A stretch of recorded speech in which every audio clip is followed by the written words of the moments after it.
నమస్కారం. ప్రస్తుతం మనతో పాటు ప్రముఖ ఆధ్యాత్మికవేత్త, ప్రముఖ జ్యోతిష్య వాస్తు పండితులు ఉమామహేశ్వరరావు గారు ఉన్నారు. వారితో మాట్లాడిద్దాం. నమస్కారం గురుగారు. ఆయుష్మాన్ భవ. గురుగారు, మే నెలలో వృశ్చిక రాశి వారికి ఎలా ఉండబోతుందో తెలియజేయండి. మే నెల వృశ్చిక రాశి వారికి అంటే బహుళ అష్టమి బుధవారము, శ్రవణ నక్షత్రము, వృశ్చిక రాశి వారికి అర్ధాష్టమ శని. ఈ అర్ధాష్టమ శని అంటే ఏ రకంగా ఉంటుంది, ఎలా చెప్పడం అలవి కాని విధానం ఇది చెప్పుకునేది. కొంచెం ఆలస్యమైన చెబుదాం. ఎలాగంటే ఒక షర్ట్ ఉంది, దీనికి ప్రాణం ఉంది. ఊహించండి, ఈ షర్టు స్థానంలో మనం ఉన్న ఈ వృశ్చిక రాశి వారు ఉన్నారని అర్థం నేను చెప్పేది. ఇది మాసిపోయింది. మాసిపోయిన చొక్కా వేసుకుని వెళ్తాం బయటికి, శుభ్రం చేయించాలి. శుభ్రం చేయాలంటే బట్టలు ఉతకాలంటే ఎలాగా, ముందది ఒక కుండలో పెట్టి నీళ్లు పోసి పొయ్యి మీద పెట్టి ఉడకబెడతారు. ఉడుకుతుంది లోపల. ఎలా ఉంటుంది, మనకు ఎలా చేస్తున్నప్పుడు అలా ఉడికిన తర్వాత తీసి శుభ్రంగా సబ్బు పెట్టి బండకేసి బాస్తారు.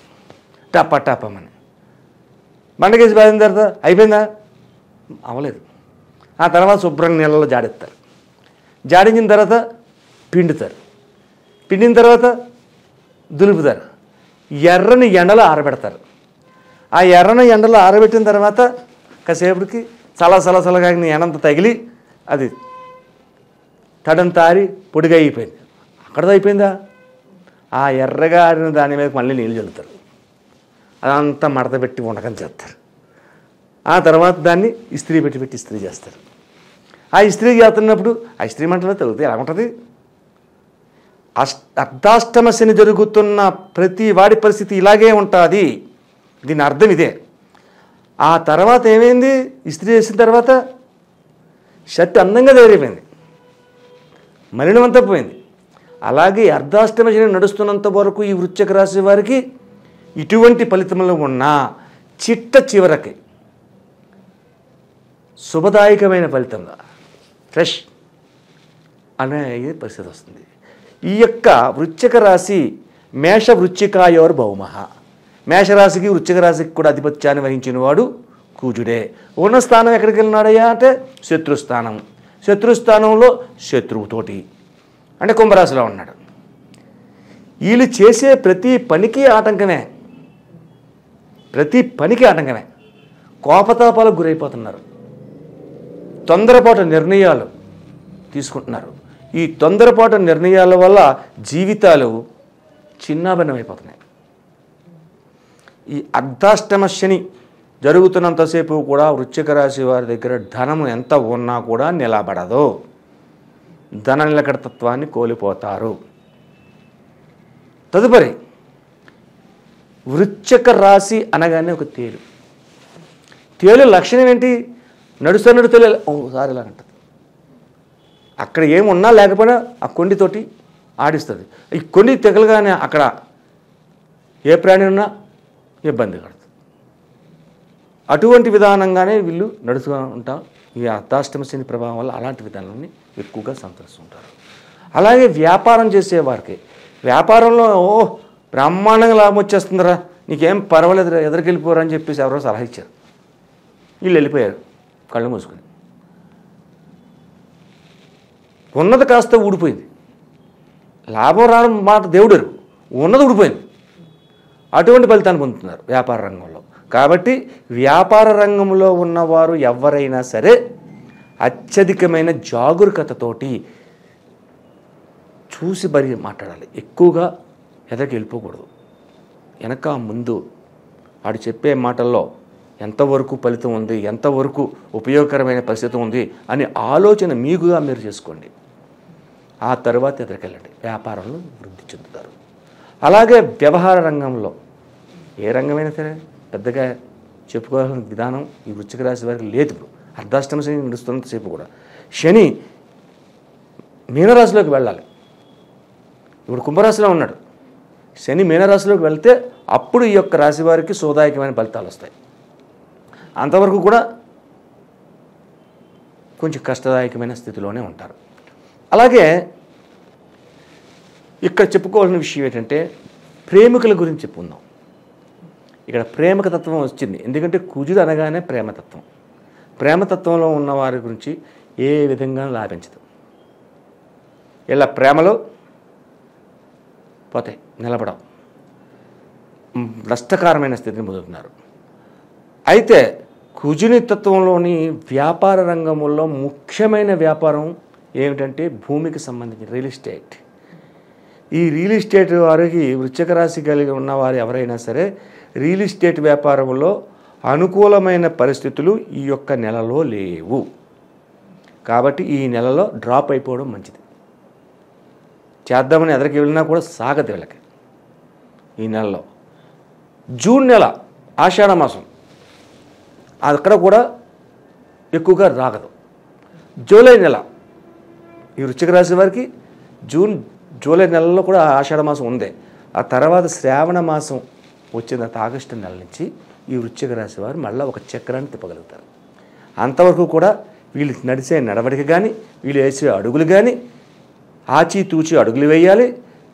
ఎదుటివారు చెప్పే మాటలను నమ్మవద్దు, ఎదుటివారు చెప్పే సలహాని పాటించవద్దు, ఎదుటి వాళ్ళతోటి సఖ్యతగా ఎదరికి వెళ్ళిపోవడం కూడా జరగకూడదు. అంటే అతి జాగ్రత్తను తీసుకోవాలి. భూ వ్యాపారాలు ఆ రకంగా ఉన్నారు. ఇక్కడ ఇంకొక వ్యాపారాన్ని కూడా మనం తీసుకోవాలి. ఎప్పుడూ తీసుకొని వ్యాపారం తీసుకోవాలి. ఇనుము సిమెంటు వ్యాపారం చేసేవారికి కూడా అధికమైన నష్టానికి గురవుతున్నారు. ఎందుకంటే కుజుడు శని స్థానంలో శని పక్కనే ఉన్నాడు. ఇనుము సిమెంటు కూడా శనికి సంబంధించిందే. కుజుడు చేరి అక్కడే ఉన్నాడు కాబట్టి ఈ వ్యాపారం చేసే వాళ్ళకి నష్టాన్ని సేవ్ చేస్తున్నారు. కాబట్టి వీళ్ళు కూడా ఈ వ్యాపార రంగంలో ఒక ఉన్నతమైన ఆలోచనతోటి ఎదరికి వెళ్ళాలి. సరే, ఏ వ్యాపారం బాగుందయ్యా, అంతసేపు నువ్వు ఆ వ్యాపారం చేస్తే నష్టపోతావు, ఈ వ్యాపారం చేస్తే నష్టపోతున్నారు, ఈ అర్ధాష్టమి శని వల్లే కష్టాలు. అంటే శని అంతా కష్టాలు, కుజుడు అంతా కష్టాలు ఇస్తున్నాడా? శనితో కలిసినందువల్ల వృశ్చిక రాశి వారికి సుఖాలు లేవా? ఇటువంటి అనుమానం వస్తుంది. ఉన్నాయి. ఎప్పుడూ ఒక మంచి ఎప్పుడైతే జరిగిందో ఒక చెడ్డ అంటే జరుగుతుంది, ఒక చెడ్డ తర్వాత ఒక మంచి వస్తుంది. అలాగే ఈ నెలలో ప్రథమంలో ఒక 12 రోజుల కాలంలో నష్టదాయకమైన ఫలితాలు ఇచ్చిన మిగిలిన రోజులన్నీ కూడా 15 రోజులు, సుమారు 18 రోజులు కాలం ఉంది. ఈ 18 రోజుల్లోని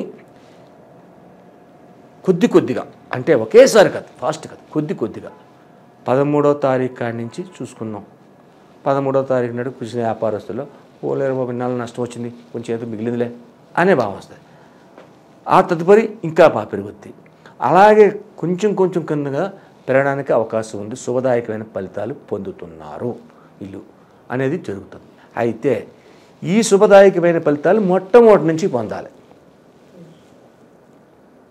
నష్టదాయకం కాకుండా మొట్టమొదటి నుంచి కొద్దిగా గొప్ప నష్టపోకుండా, లాభం రాకపోయిన పర్లేదు, నష్టం రాకుండా ముందే మనం అనుకున్నది. వ్యాపారంలోకి వెళ్తే ఎంతో లాభం వచ్చేద్దన్నది ఉన్నది పోయింది అనేది చెప్పుకున్నాం. అది పోకూడదు. ఏం చెయ్యాలి, ఏం చేస్తే వీళ్ళు ఈ వృశ్చిక రాశి వారికి వస్తుంది అనేది అంటే,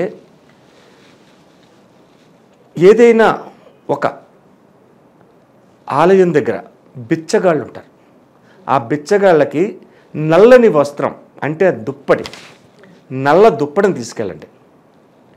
నల్ల దుప్పటిని తీసుకెళ్ళి ఒక 2 పళ్ళు, ఏయో పళ్ళు, మామిడి పండు పెట్టచ్చు, లేదంటే మీ యొక్క అరటి పళ్ళు పెట్టచ్చు, ఏయో 2 పళ్ళు అవి తీసుకెళ్ళండి. అలా తీసుకెళ్ళి ఈ యొక్క వస్త్రాన్ని, దుప్పటిని పంచండి.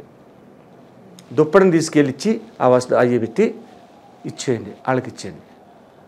మీకు ఇంకా స్తోమత ఉంది, ఓ 10 రూపాయలు ఇవ్వండి, తప్పే ఉంది. ఇలాగా ఈ వృశ్చిక రాశి వారు 5గురికి ఇవ్వాలి.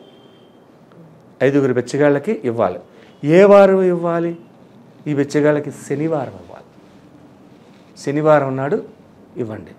ఆ రకమైన పరిహారం చేస్తే మొట్టమొదటి నుంచి వస్తున్న విధానాలు నష్టదాయకం కాకుండా, బిచ్చగాళ్ళకి ఎప్పుడైతే మనం నల్లటి వస్త్రాన్ని దానం చేశామో, అంటే మే నెల కదండి, చలికాలం కాదు కదా అంటారు. కానీ చలికాలం కాదు, కానీ కిందేసి పడుకోవడానికి వాళ్ళు ఉపయోగించుకుంటారు. ఆ రకమైనటువంటి వల్ల ఈ పరిష్కారం వల్ల జరుగుద్ది. అలాగే శివ అభిషేకాలు చేయించండి వారం వారం శివుని గుళ్ళో అభిషేకాలు చేయించండి. శనివారం నాడు నల్ల వస్త్రాన్ని పళ్ళుని ఏయో పళ్ళు దానం చేయండి. అలాగే గురుగారు మే నెలలో వృశ్చిక రాశి వారికి ఎలా ఉండబోతుంది, అలాగే వీరు చేసుకోవాల్సిన పరిహారాలు ఏంటి అనేసి చాలా చక్కగా వివరించారు గురుగారు. ధన్యవాదములు. ఆయుష్మాన్ భవ.